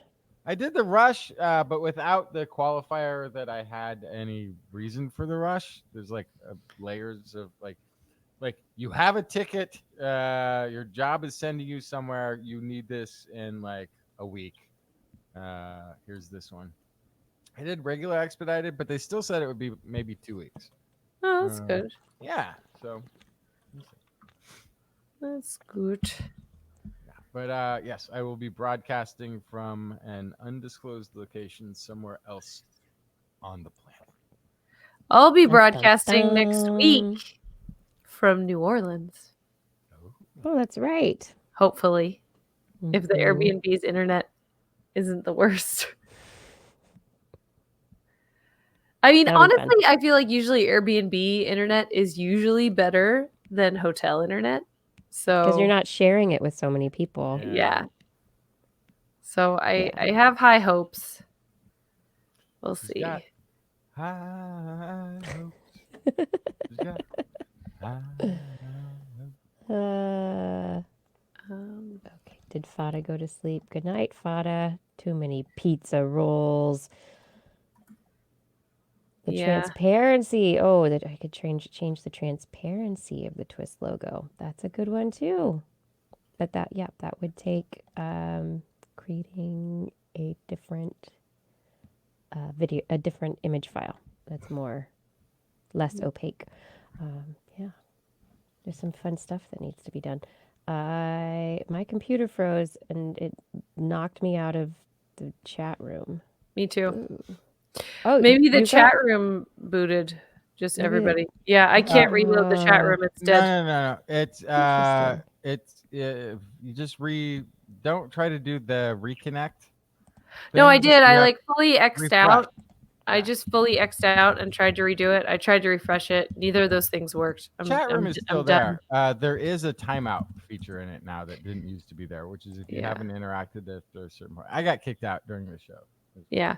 No, it won't Oh. work on my end. I tried. It's decided I'm done The for the chat night. room says you're dead to me. You're done. Sorry, chat room. Sorry, officially it's not dead. letting me back in either. It kicked me out. Maybe it's an XSplit issue. Or the whatever they call it, not XSplit. It kicked me out. I'm out. Yeah, I'm out too. I think that I means have the it's YouTube. time. I'm tired. The YouTube chat room. Yeah, time to go. I'm glad you were able to cobble your computer together tonight, Blair. But yeah. Last legs. Last Luckily, legs. I've moved everything of value onto the external hard drive. Good. But yes, I was able to, with a couple restarts and some daisy chaining, What is going on over there? I got it done. Well, so my trackpad and my keyboard no longer functions. So I was able to, I have a plug-in keyboard, so I plugged it in, but I don't have a mouse. And so I have a Bluetooth mouse, but I couldn't track over to the Bluetooth settings to get it to automatically connect. So I restarted it a couple times with the Bluetooth mouse turned on, and eventually it was like, okay, you can use it. But then my keyboard was using one of my 2 USB ports, and I need both of them for the show. So I had to plug my camera into the USB port on the keyboard. Daisy Say chain. goodnight, Blair. Good night, Okay, Blair. wait. Oh, yes. One question. Yes. Can we get a newsletter out about the calendar? and Yeah. stuff? Yeah. When do you want it? Do you want it? Can we do it before you go to New Orleans, or So- better to after? Why don't I write What's it your- on the plane and get it going? I'm gonna make work pay for airplane Wi-Fi, and because I have to do work on the plane, and so it's a 5-hour nonstop, and it's during the day, so I'll be awake. So I will make a reminder right now for myself, and I will write it on the airplane. Cool. So I'll send you a draft on Saturday night. Okay, that'll be good. That would be good. Hey, singing saw guy. You're still here. Fantastic. There we go. Newsletter. All right. Done. Newsletter draft. I'll be able to show Fantastic. the multiple methods I've gone through until I finally found what I want to do with the calendar. Yeah. I think that'll be great. Yeah. Wonderful. Okay. Perfect. And I think that's it for right now. I can't think of Okay. anything else. Everybody go to bed and have some sleep. Now say goodnight, Blair. Good night, Blair. Say good night, Justin. Good night, Justin. Good night, Kiki. Kiki. Good night, everyone. Have a wonderful week. Very, very happy much science to you. And I hope to see you again next week. Thanks for watching.